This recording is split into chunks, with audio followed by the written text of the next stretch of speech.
Exercice 3, on considère la fonction f qui va de C dans C, donc une fonction qui prend une variable complexe et qui répond un résultat complexe. Donc il y a tout nombre complexe associe son carré plus 1. Premièrement, calculer les parties réelles et imaginaires de f de z, c'est-à-dire de z carré plus 1, en fonction des parties réelles et des parties imaginaires de z. Ok, bah allons-y, ça a l'air un peu compliqué. Ce qu'on vous demande, c'est la partie réelle de ça en fonction de z. Bon bah du coup, z il faut falloir l'écrire en fonction déjà de sa partie réelle et sa partie imaginaire. Donc plutôt que de traiter traîner partie réelle de z, partie imaginaire de z qui est quand même super lourd, on va écrire z sous sa forme cartésienne. Z est un complexe, donc il s'écrit de manière unique z égale a plus ib, où a et b sont deux réels. Bien. Alors du coup, qu'est-ce que ça vaut f de z? F de z, c'est donc f de a plus ib. C'est donc a plus ib au carré plus 1. Je peux que développer a au carré. Alors, c'est un a plus b au carré, donc j'ai la même façon de développer. Donc a carré plus 2ab. Donc plus 2a. Et sauf qu'attention, il y a un i là. Donc c'est 2ab i. Plus ib carré, donc moins b carré. Plus 1. Alors, je regroupe partie réelle, partie imaginaire. Ça me fait donc a carré moins b carré plus 1. Ça, ce sont tous les réels. Et maintenant, la partie imaginaire, 2ab fois i.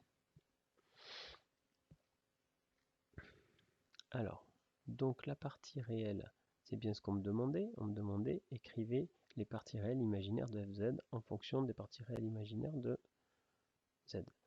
Donc la partie réelle de f de z, c'est quoi?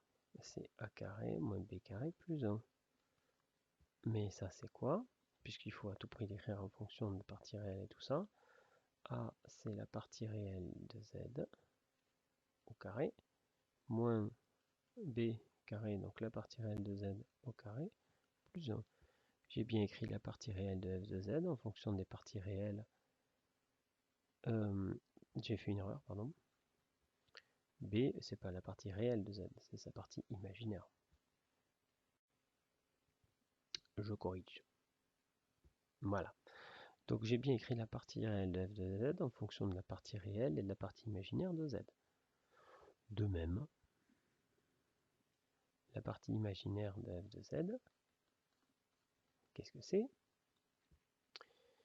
Ben, elle est là, c'est 2ab, et non pas 2ab i. La partie imaginaire, c'est juste le coefficient, ça va rentrer. C'est donc 2 fois a, c'est la partie réelle de z, fois b, donc la partie imaginaire de z. J'ai bien écrit la partie imaginaire de f de z en fonction de la partie réelle, la partie imaginaire de z. Youpi. Deuxième question. Deuxième question, qu'est-ce qu'on veut? Déterminer l'ensemble des nombres complexes z tel que f de z soit réel. Alors, on cherche les z tels que f de z soit réel. Qu'est-ce que ça veut dire que f de z est réel? Ben, on l'a vu juste avant, ça veut dire qu'il n'a qu'une partie réelle. Ou plus exactement, ça veut dire que la partie imaginaire de f de z est nulle. Mais c'est quoi la partie imaginaire de f de z? C'est 2ab. C'est-à-dire c'est 2 fois la partie réelle fois la partie imaginaire. Je vais l'écrire avec ab, c'est quand même plus facile.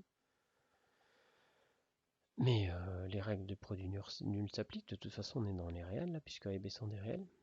Donc ça signifie quoi? Ça veut dire que soit 2 est nul, soit a est nul, soit b est nul. Bon, ben 2 ne peut pas être nul, évidemment.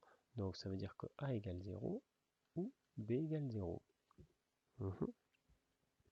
Donc c'est quoi l'ensemble des z complexes tels que f de z est réel?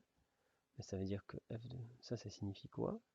Si A vaut 0, ça veut dire que la partie réelle de Z vaut 0. Et si B vaut 0, ça veut dire que sa partie imaginaire vaut 0.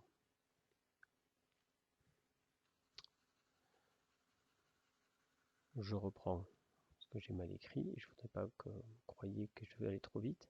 Si A vaut 0, A c'est la partie réelle de Z. Donc ça veut dire que la partie réelle de Z vaut 0.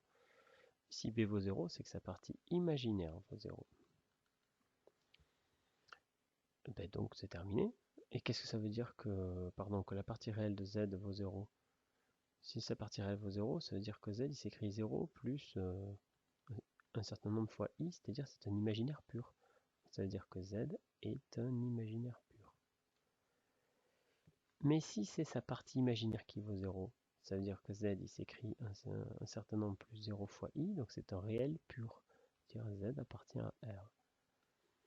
Donc voilà, l'image par cette fonction de Z est réelle, à condition que Z soit réel ou imaginaire pur. Voilà, l'un ou l'autre, ou les deux, hein, puisque c'est un mot inclusif. Ben, pour être les deux à la fois, il suffit de... c'est nul, hein. Il n'y a que 0 bien sûr.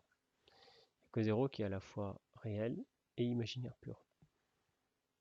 Méditez ça.